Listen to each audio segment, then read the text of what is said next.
Today's session was called to discuss the issue of violence in the Middle East. We are all concerned about violence in the Middle East. The United States deplores the loss of human life. But there is a lot of violence throughout the region, and I will note that the double standard is all too common in this chamber and working overtime today. Last week, Iranian forces attacked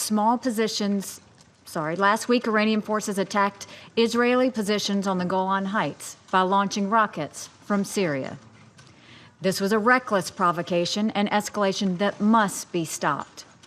It is an example of regional violence that should occupy our attention here in the Security Council.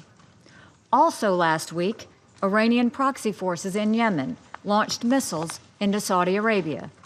It was not the first time they have done it. This, too, is regional violence that should occupy our attention here in the Security Council.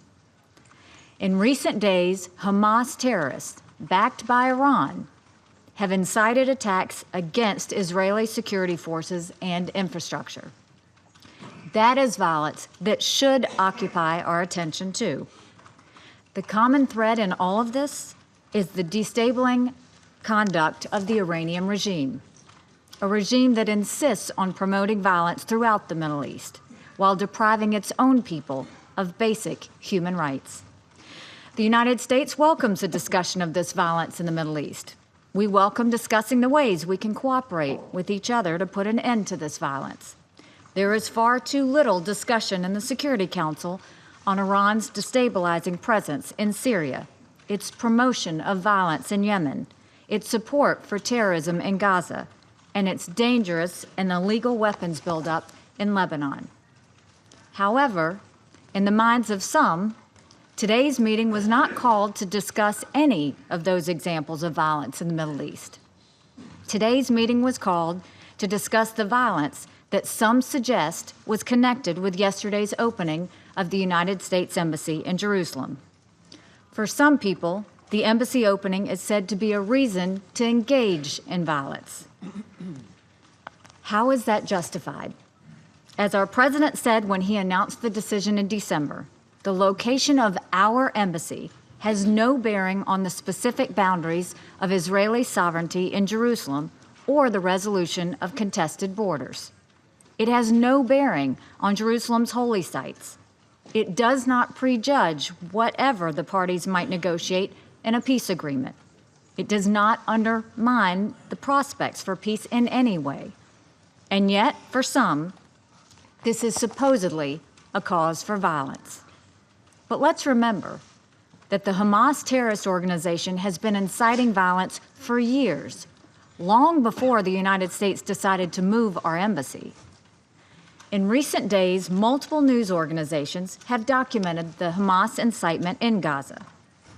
They have reported that Hamas maps and social media show the fastest routes to reach Israeli communities in case demonstrators make it through the security fence.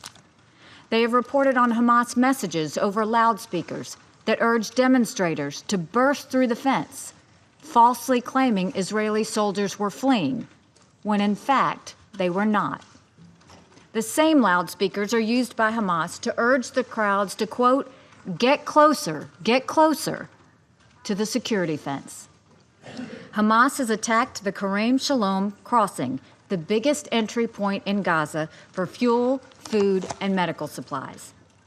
This is how determined they are to make the lives of the Palestinian people miserable. They light Molotov cocktails attached to kites on fire and attempt to fly them into Israel to cause as much destruction as possible. When asked yesterday why he put a swastika on his burning kite, the terrorist responded, quote, "The Jews go crazy when you mention Hitler," unquote. This is what is endangering the people of Gaza. Make no mistake, Hamas is pleased with the results from yesterday. I asked my colleagues here in the Security Council, who among us would accept this type of activity on your border?